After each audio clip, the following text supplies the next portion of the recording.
Hello everyone and welcome to PK Woodworking. We have a few more time lapses to go to finish off the new workshop build, and then we'll move on to more woodworking truths and hilarity that ensue. And this video time lapse is going to need a little bit of context, so I figured a voiceover was probably appropriate. So I'm going to chime in as we go to explain what was going on. And in the middle of, I was in the middle of the largest Tetris move I've ever done, so camera angles aren't the best. So I'm going to try to explain that as we go. So you can see in the background, I'm installing something from Fastcap called the Speedbrace, and it was a way for me to get a countertop for my miter station that wasn't going to have a cabinet underneath it automatically. I had that before, and I didn't really want it again. So you can see me installing in the background. You'll get a little more view of it as we move forward. And then when we get to the point where I'm making some of the additions, I'll chime back in with some more context so you understand kind of maybe what's happening in the background. So let's move forward. So I'm building this base out of 3/4 inch Baltic birch. And what you can't see in the background, and I'm going to clown myself in a second about, but is that I'm screwing this all in from underneath and on top along that 2x2 piece of structural lumber that you use to mount all of these speed braces to. What am I doing back there?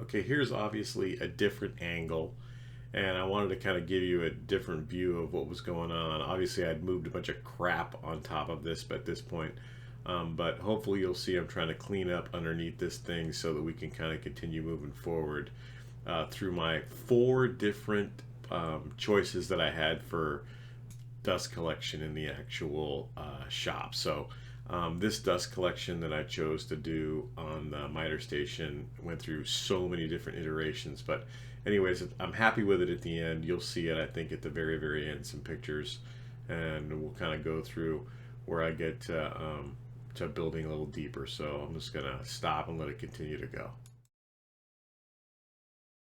The obviously and count at this point is off the chain.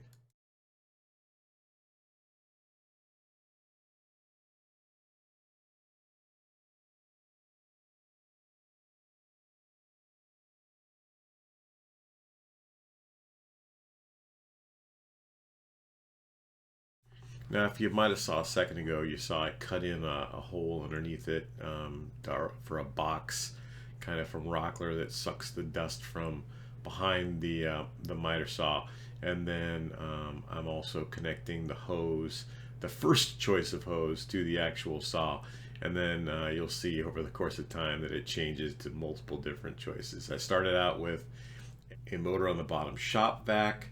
That didn't give me the kind of static pressure I think I needed, so I kept moving and moving to different solutions, but I'm in the middle of trying my first solution here that didn't work out the best, and then we'll kind of continue as we move forward.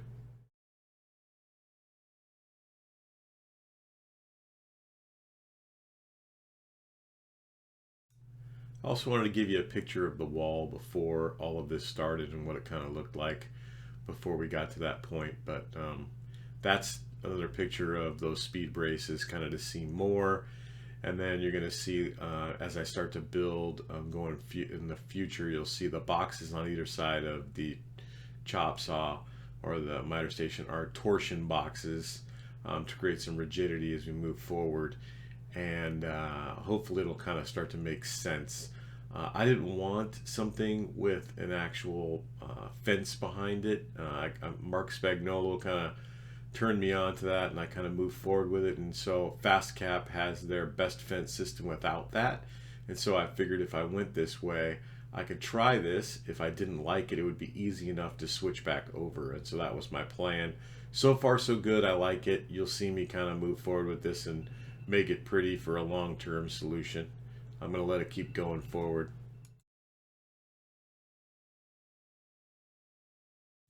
So for me to get some of these pieces of sapele to work in here, I needed to rip them.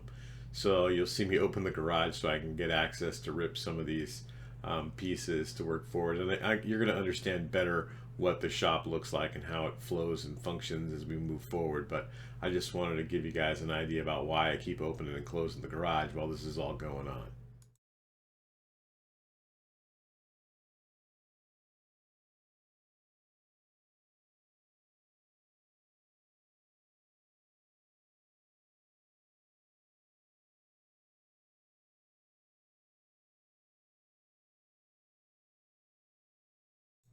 Now these pieces of sapele are not glued, they're just screwed. So again, so I can move them around, I use some very small head GRK screws to put them in so that it wouldn't make it look too terrible. And I went back and used some putty to cover them up. It's not beautiful, but it's super functional. And then you're going to see I come back in later and finish it with something so that it kind of protects it long term. But some extra finish I had left over from previous projects.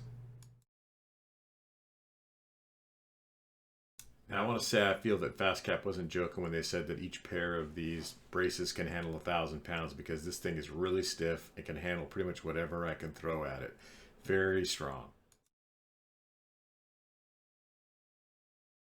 I really wanted to ensure I was going to get the most out of this miter station by using this best fence system from Fastcap that didn't have the actual fence across the back of it. So I made sure that the sapele was the perfect thickness to match that thickness of that best fence. Now I can use it individually on both sides as an actual countertop, or use it as the fence system just by removing whatever I need to remove. Super flexible at this point, really happy with that. And as far as the speed braces are concerned, you're going to see later on in future videos, I'm going to make a floating cabinet that hangs off the back side of this, that again, supported easily by all of those speed braces.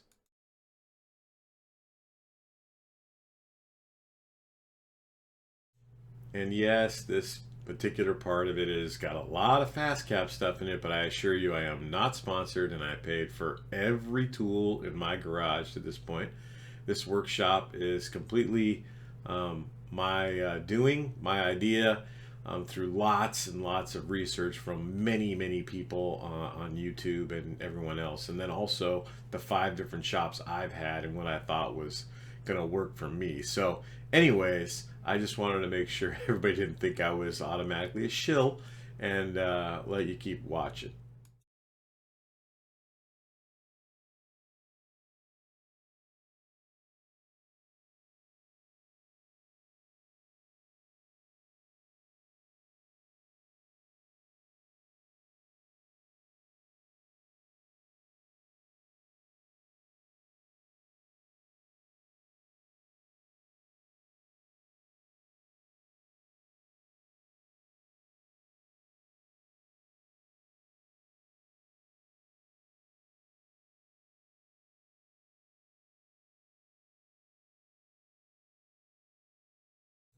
It's quite the camera angle, isn't it?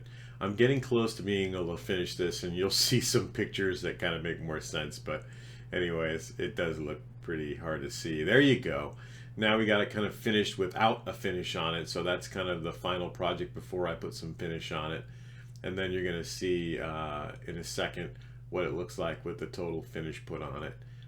But there you go, without any putty installed, and kind of understanding how flat that top is. And it allows me to use it for pretty much whatever I feel like. And there's the original idea of dust collection underneath it that didn't work. There's it with a finish, and you get to see it's a glossy finish. It's what I had left over. It seems to be working out pretty well, and dealing with some abuse for the last 5-6 months pretty well.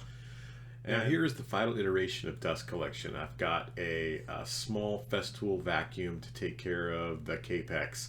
I found that small Laguna dust collector on Craigslist, and I took off the legs and definitely made it smaller, and it handles the volume of air I need to come from behind the Capex to pick up everything that's left over, and it seems to really be working well. So time will tell. I may do something different, who knows, but at this point it's probably the best I've had from a dust collection perspective behind any chop saw system so far.